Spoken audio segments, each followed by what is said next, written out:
Hello class. आज हम language का पोर्शन थोड़ा सा लेते हैं क्योंकि लिटरेचर और लैंग्वेज हमें दोनों बैलेंस करके चलना है। ये वीडियो के पहले ही मैं आपको एक बात बता दूं कि लैंग्वेज यानी कि ग्रामर किसी एक बोर्ड, किसी एक स्ट्रीम, किसी एक पर्टिकुलर डोमेन तक लिमिटेड नहीं है। इंग्लिश का एग्जाम आप जहां भी देंगे, कोई भी क्वेश्चन पेपर, कोई भी एग्जामिनेशन जहां पर इंग्लिश आती है वहां पे ये आपको ट्रांसफॉर्मेशन टॉपिक से डील करना ही होगा। इस वीडियो को मैंने ध्यान में तो रख के बनाया है आईसीएसई के बच्चों को, लेकिन UP boards, I mean state boards, CBSE and all those aspirants who are preparing for various competitive examinations that requires their ability in linguistic approach, that means language, English language, उन सब के लिए ये extremely beneficial होने वाला है। Topic as you can see हमारा transformation है और हम ट्रांसफॉर्मेशन में हमने एक सेगमेंट लिया हुआ है स्पेशली, जिसमें आपको एज सून एज से सेंटेंसेस, एज सून एज से शुरू हुए सेंटेंसेस को नो सूनर में ट्रांसफॉर्म करना होता है, हार्डली में ट्रांसफॉर्म करना होता है, या फिर स्केर्सली में ट्रांसफॉर्म करना होता है, एंड वाइस वर्सा, यानी कि इनसे शुरू हुए सेंटेंसेस को आपको नो सूनर से बिगिन करते हुए ट्रांसफॉर्म करना होता है। अब कैसे करेंगे ये मैं आपको बताऊंगा। वन थिंग फॉर श्योर कि आपके ट्रांसफॉर्मेशन सेगमेंट में 8 क्वेश्चंस आते हैं और ट्रांसफॉर्मेशन के इस पर्टिकुलर डोमेन से कम 2 या 3 क्वेश्चन आपको मिलने वाले हैं, 9th में भी और 10th में भी, और ये इनफैक्ट आपको 11th 12th में भी आता है, जहां पे टोटल नंबर ऑफ क्वेश्चंस 10 होते हैं। तो चलिए देखते हैं इसको हम कैसे सॉल्व करेंगे। हमें शुरू करना है नो सूनर से। आपको एक बात ध्यान रखनी है, चाहे हमें शुरू करना हो नो सूनर से, चाहे हार्डली से या स्केर्सली से, इन वर्ड्स के तुरंत बाद जो हमारा सब्जेक्ट है, जैसे कि bell, I mean subject, no sooner, hardly और स्केर्सली के तुरंत बाद, जस्ट इमीडिएट, सब्जेक्ट कभी नहीं आएगा। रैंक, वर्ब, मेन वर्ब भी कभी नहीं आएगा। तो क्या आएगा? हेल्पिंग वर्ब आएगा। उसके पहले आप ये समझ लीजिए कि ऐसे सेंटेंसेस हमेशा 2 क्लॉज में डिवाइड होते हैं।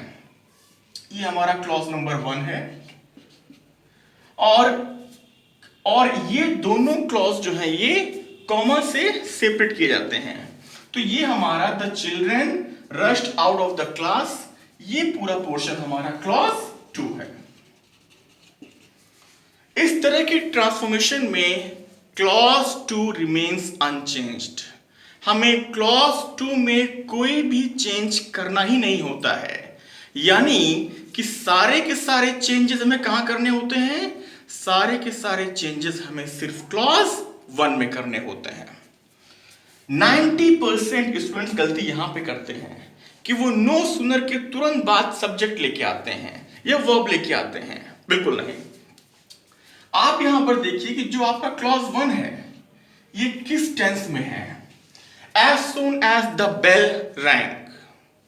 सोचिए और मुझे बताइए कि as soon as the bell rang ये किस टेंस में है? अगर आप इस पे नोटिस करेंगे, प्रॉपर अटेंशन पे करेंगे, you will come to know कि ये हमारा सिंपल पास्ट है। Simple past. अगर हमारा गिवन क्वेश्चन सिंपल पास्ट में है तो उसको हम नो सूनर से सॉल्व करने के लिए उसको हम ट्रांसफॉर्म कर सकते हैं उसी टेंस में, यानी कि सिंपल पास्ट में, या फिर उसको हम ट्रांसफॉर्म कर सकते हैं पास्ट परफेक्ट में। तो अगर सिंपल पास्ट की बात करें हम, तो सिंपल पास्ट में हमारे पास जो हेल्पिंग वर्ब है वो क्या होता है? डिड। No sooner did. मैंने कहा नो सूनर के तुरंत बाद सब्जेक्ट है, मेन वर्ब नहीं आएगा, क्या आएगा? Helping verb. इसके बाद सब्जेक्ट, वो क्या है? The bell. No sooner no sooner did the bell. अब क्या आएगा? रैंग। रैंग नहीं। ध्यान दीजिए कि जब आप डिड पहले ही लिख चुके हैं तो वर्ब की सेकेंड फॉर्म नहीं फर्स्ट फॉर्म आएगी, और रिंग की रैंग की फर्स्ट फॉर्म रिंग होती है। So no sooner did the bell ring. No sooner did the bell ring. यहां पर कॉमा होता है, एज सुन एज के साथ कॉमा होता है, लेकिन जब हम ट्रांसफॉर्म करते हैं नो सूनर में तो वहां पे क्या आता है? देन। हमने यहां तक कर लिया है, और ये हमारा सेकेंड क्लॉज है, and second clause remains unchanged. यानी कि no sooner did the bell rang then हमने कॉमा के प्लेस पे लिखा, और उसके बाद पूरा वही sentence, the children rushed out of the class. फिर से समझिएगा, नो सूनर, हार्डली, स्केर्सली, इनमें से किसी के भी जस्ट इमीडिएट तुरंत बाद हम सब्जेक्ट या मेन वर्ब नहीं लिखते हैं, हम हेल्पिंग वर्ब लिखते हैं। Since we are transforming it in simple past, therefore helping verb is did, क्योंकि हमारा गिवन क्वेश्चन सिंपल पास्ट में था, right? No sooner did the bell ring. Ring यहां पे क्यों हुआ? क्योंकि हमने डिड पहले ही लिख दिया है, और डिड के साथ सेकेंड फॉर्म नहीं फर्स्ट फॉर्म आता है। इस पे मैं बार बार एम्फसाइज क्यों कर रहा हूं? क्योंकि यहां पर भी बहुत बच्चे बहुत गलतियां करते हैं। No sooner did the bell ring, as soon as goes with comma, and no sooner goes with then. तो हमने कॉमा को हटाया, देन लगाया। सेकेंड क्लॉज में हमने क्या चेंज किया? कोई नहीं, because second clause remains unchanged. इतनी बात क्लियर है? अब यहां पर देखिए, मैंने आपसे कहा था कि अगर हमारा if the given sentence is in simple past, then we can transform it into the same tense, that means simple past, और we can also transform it into past perfect. तो अगर हमें पास्ट परफेक्ट करना होगा तो हम क्या करेंगे? क्योंकि हार्डली और स्केर्सली के साथ पास्ट परफेक्ट ही जाता है। Mark down my words, hardly और स्केर्सली के साथ हम पास्ट परफेक्ट ही यूज करेंगे if the given sentence is in simple past.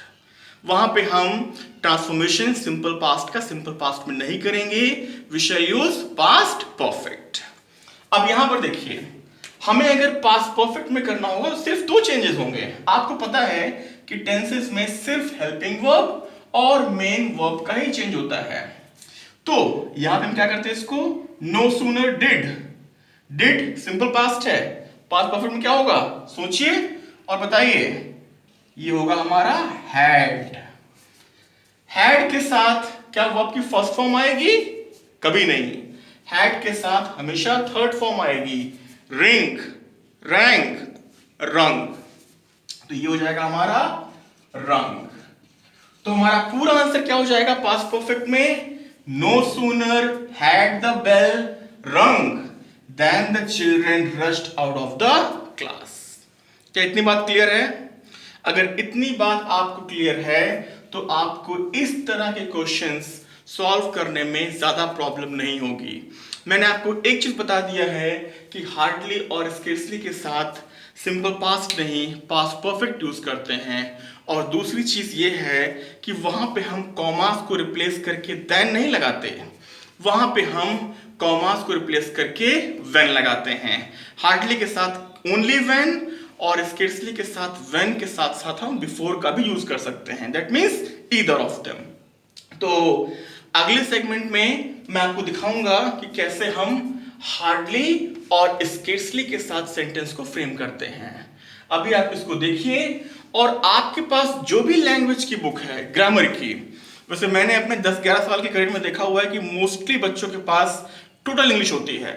जो भी आपके पास बुक्स है, इस तरह के जितने भी क्वेश्चंस हैं जहां पे एज सुन से आपको शुरू करना है, या नो सूनर से, हार्डली से, स्केर्सली से, इस तरह के आप सारे questions, maximum questions, as much as you can solve कर डालिए। और अगर कोई प्रॉब्लम आपको आ रही है तो आप मुझे पूछिए, I shall always try my level best to help you out. Thank you very much.